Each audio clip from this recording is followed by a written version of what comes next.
दोस्तों, सच्चा सद्गुरु कौन?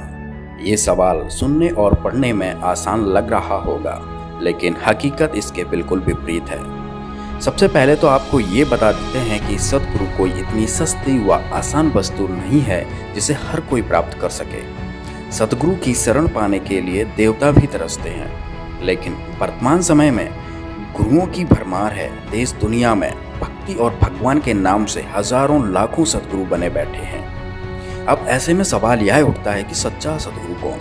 अपने अपने धर्म पंथों में अपने अपने गुरुओं को, सद्गुरु को सच्चा बता रहे हैं, लेकिन ये फैसला कैसे हो कि सच्चा कौन?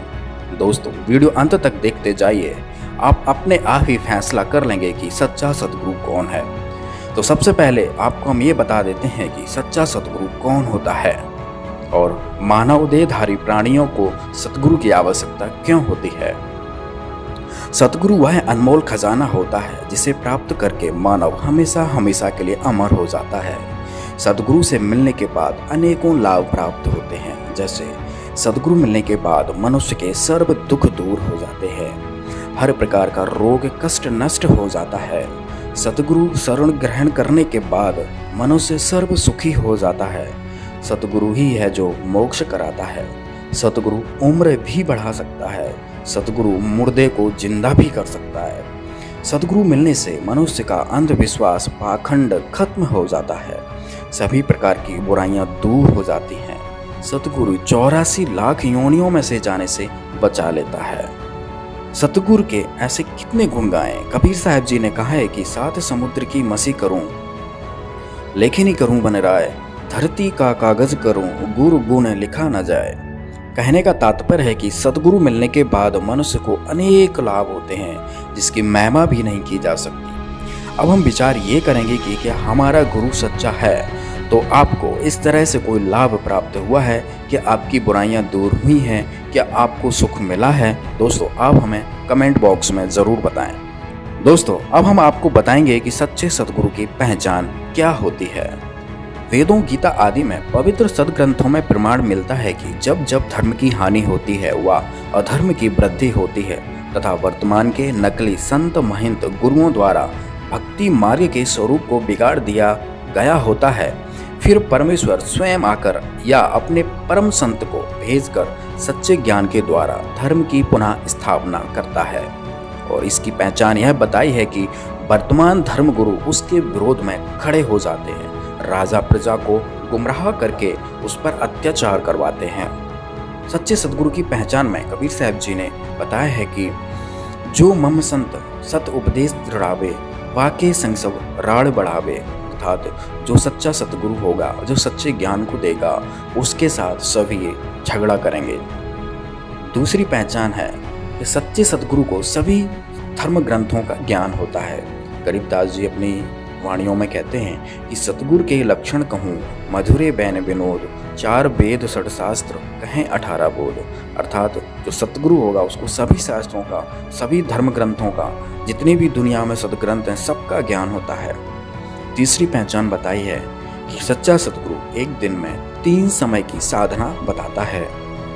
इसका प्रमाण यजुर्वेद अध्याय 19 मंत्र 26 में प्रमाण मिलता है। चौथी पहचान बताई है कि जो सच्चा सद्गुरु होगा वो 3 प्रकार के मंत्रों को 3 बार में उपदेश करेगा। इसका विवरण गीता जी में भी है, कबीर सागर में भी है और वेदों में भी है। पांचवी पहचान बताई है जो कि सबसे महत्वपूर्ण है और बहुत ही आसान है, जिससे आप नकली और असली की पहचान कर सकते हैं। कबीर साहब जी बता रहे हैं, संतो सतगुरु मोय भावे, जो नैनन अलख लखावे, ढोलत डिगे न बोलत विसरे, सत उपदेश दृढ़ावे, आँखें न मूंदे कान न रूंदे, ना अनहद उलझावे, प्राण पूंज क्रियाओं से न्यारा, सहज समाधि बतावे।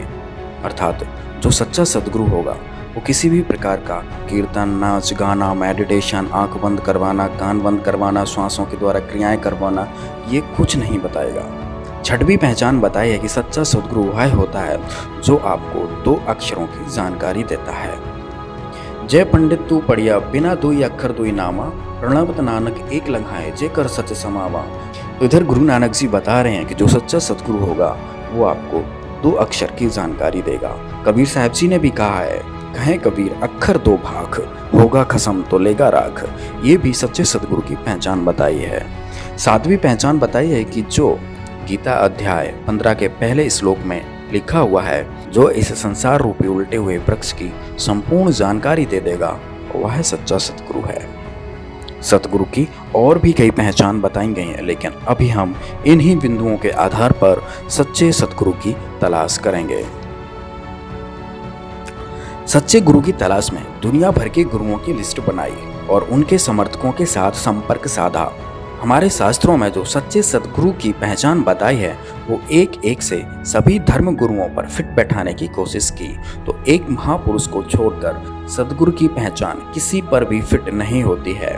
कोई मेडिटेशन करवाता है तो कोई नाच गाना करवा के भजन कीर्तन करवाता है, और इन गुरुओं में से कोई भी 3 बार की साधना नहीं बताता है और 3 बार में कोई मंत्र नहीं देता है। इन सभी धर्म गुरुओं का कोई भी जनता द्वारा ज्ञान का विरोध नहीं किया गया, और इनमें ऐसा कोई भी गुरु नहीं था जिसको 4 वेद, 6 शास्त्र, 18 पुराण, कुरान, बाइबल आदि सभी धर्म ग्रंथों का ज्ञान हो या ज्ञान खोला हो।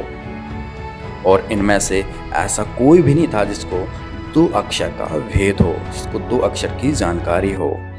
दूसरी तरफ सच्चे सतगुरु की पहचान में संत रामपाल जी महाराज पर एक एक पॉइंट सही फिट बैठा। तो आइए देखते हैं। तो सबसे पहला पॉइंट कि जो सच्चा सतगुरु होगा उसके साथ लोग झगड़ा करेंगे, उनके ज्ञान का विरोध करेंगे। तो संत रामपाल जी महाराज जी के साथ ही ऐसा हुआ है कि आज तक संत रामपाल जी महाराज के ज्ञान का विरोध हमेशा नकली संतों, महंतों के द्वारा होता आया है। दूसरी पहचान थी कि जो सच्चा संत होगा, जो सच्चा सतगुरु होगा, उसको सभी धर्म ग्रंथों का ज्ञान होगा। तो यह पॉइंट भी संत रामपाल जी महाराज पर फिट बैठता है, क्योंकि संत रामपाल जी महाराज ने ही चारों वेदों को खोलकर दिखाया। वेद, गीता को, कुरान को, बाइबल को, सभी सदग्रंथों को खोलकर दिखाया है। तीसरी पहचान कि संत रामपाल जी महाराज जी अपने साधकों को एक दिन में 3 बार की साधना बताते हैं। और चौथी पहचान भी संत रामपाल जी महाराज पर फिट बैठी कि संत रामपाल जी महाराज जी 3 मंत्रों को 3 बार में देते हैं। पांचवी पहचान, संत रामपाल जी महाराज ना मेडिटेशन करवाते हैं, ना भजन कीर्तन, नाच गाना करवाते हैं, ना आँख कान बंद करवाते हैं, और ना भी किसी प्रकार की श्वास की क्रियाएं करवाते हैं। वो मंत्रों को देकर एक सहज समाधि, सहज भक्ति बताते हैं। छठवीं पहचान भी संत रामपाल जी महाराज पर सटीक बैठी कि संत रामपाल जी महाराज ने ही अपने साधकों को, अपने भक्तों को, दुनिया को बताया कि जिसके पास 2 अक्षर का मंत्र सतनाम नहीं है, उसका मोक्ष नहीं हो सकता, क्योंकि सतनाम ही है जो मोक्ष में सहायक होता है। सतनाम के बाद फिर सार नाम व शब्द मिलता है। और 7वीं पहचान जिसमें बताया गया है कि जो उल्टे लटके हुए वृक्ष की पूरी जानकारी दे देगा, वो सच्चा सतगुरु होगा। तो इतने धर्म गुरुओं में आज तक कोई भी 15वें अध्याय के पहले श्लोक को नहीं खोल पाया है, और न किसी ने इस श्लोक की व्याख्या की है।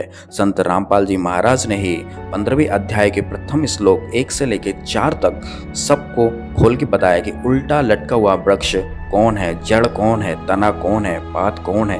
कबीर साहब जी ने भी कहा, अक्षर पुरुष एक पेड़ है, निरंजन वाकी डार, और तीनों देवा शाखा है, ये पात रूप संसार। तो संत रामपाल जी महाराज ने ये भी ज्ञान खोल दिया। तो इससे सिद्ध हुआ कि संत रामपाल जी महाराज ही सच्चे सतगुरु हैं। तो दोस्तों, तो इस पूरी पृथ्वी पर 7 अरब आबादी में केवल संत रामपाल जी महाराज ही हैं जो सच्चे सतगुरु हैं। तो कहते कोटों में दे कोई नहीं रे झूमकरा, अरबों में कोई गर्क सुनो रे झूमकरा। अरबों में, उसमें अरबों में गर्क गरीबदास जी थे, आदरणीय गरीबदास साहब जी, उसकी कोई सुना नहीं था। अरबों यानी पूरे विश्व में एक है। तो अरबों में आज इस दास के ऊपर कृपा है, इस परम पिता परमेश्वर कबीर भगवान की। इस पृथ्वी पर इस दास के अतिरिक्त तत्व ज्ञान से परिचित नहीं है। उनके पास ये गर्क का अर्थ होता है, यानी सब तरह से कंप्लीट है। जो कह रहा अच्छा गर्क है भाई, यानी कोई चीज को ठोक ठोक कर रखा हो ना बोरी में, जो कति गर्क ठोक रखा भाई, खांड में रखी हो और भी हो। तो यानी वो चीज कहते हैं जिसके पास कंप्लीट इन ऑल रिस्पेक्ट, जैसे उसको आदेश भी हो, अर्यो ज्ञान हो, नाम देने का आदेश हो, अधिकार हो, तो ये सब सारे जो है ना फॉर्मेलिटी उसके ऊपर पूरी हो उसके पास, वो तो अरबों में एक पावेगा, अरबों में कोई ग्रक सुनो रहे झुमक रहा न। इस ज्ञान को सुनकर दास से ये चोर हो गए होंगे, एक दो चोर नाम देने लग भी जाएंगे तो उनसे कोई लाभ नहीं होना, क्योंकि वो अधिकारी नहीं है। अब जैसे पुण्यात्माओं, जब राजा परीक्षित को 7वें दिन सर्प ने डसना था और व्यास जी ने श्रीमद् सुधा सागर यानी श्रीमद् भागवत सुधा सागर का लेखन कार्य किया था, राइटर था उसका वो, उसने भी ये कह दिया था कि मैं अधिकारी नहीं हूं ये कथा सुनाने का। और वहाँ और भी जितने ऋषि महर्षि थे सब ने पल्ला झाड़ दिया कि नहीं, हम किसी के जीवन के साथ खिलवाड़ नहीं कर सकते। कारण क्या था कि 7वें दिन परिणाम आना था, तो सब ने पीछे हट गए। वो बुद्धिमान थे, ब्राह्मण थे कि नहीं, हम क्यों किसी के जीवन के साथ धोखा करें, हम अधिकारी नहीं हैं कि इसकी जीवन रक्षा कर सके, यानी इसको वो लाभ दे सकें तो इस कथा सुनाने से हो सकता है, पाठ से। तो सुखदेव जी बुलाए गए थे स्वर्ग से उन पांडवों की प्रार्थना से। पांडवों ने अपने पुण्य दिए, क्योंकि वहाँ तो सिक्के पुण्य के चले हैं स्वर्गलोक में, स्वर्गलोक में से उसके आने और जाने का विमान का खर्चा उन पुण्यों का वहाँ से प्राप्त हुआ था उसको पांडवों से। तो यहाँ आकर के उस कहते सुखदेव ने 7 दिन वो कथा सुनाई थी। उस समय ये कहाँ गए थे ब्राह्मण जो आज जगह जगह कथा करते फिरें, कहाँ गए थे ये संत जो आज जहाँ देखा वहीं संत और दुनिया ने गुमराह करें बैठे हैं। तो वो बुद्धिमान थे, समझदार थे, इसलिए उन्होंने ये रिस्क मोल नहीं लिया। और जितना लाभ उस कथा से होना था वो भी सुखदेव जी के मुखारविंद से उच्चारित होने से हुआ, क्योंकि जिसके पास कोई शब्द शक्ति होती है उसी के द्वारा दिए गए वचन से कुछ लाभ हो सकता है। अब जैसे एक कोई कार्य हो रहा था सड़क का, सड़क बना रहे थे, तो वहाँ एक आम व्यक्ति जाकर कहता है कि तुम ऐसा कर दो, वो नहीं कर रहे थे। और अधिकारी के पास उन्होंने प्रार्थना की, अधिकारी नाते कहा कि तुम ऐसा कर दो, तो उस अधिकारी के कहते उन वर्करों ने वैसे ही कर दिया, क्योंकि अधिकारी के वचन में शक्ति थी और उनके वचन में शक्ति नहीं। तो ऐसे ही परमात्मा से जो कनेक्टेड है, सरकार का जो व्यक्ति हो गया यानी जो उसका नौकर है, उससे ही आगे काम हो सकते हैं। आम व्यक्ति के कहने तो वो कार्य नहीं हो सकते, इतना समझ लेना। तो इस प्रकार हम अब जो कथा करते पढ़ते हैं, तो गरीबदास साहब ने कहा था ये पैसे ऊपर नाच सुनो रहा जो मकरा, इन्हें कथा से कोई लेना देना नहीं, पैसे चाहिए इनको।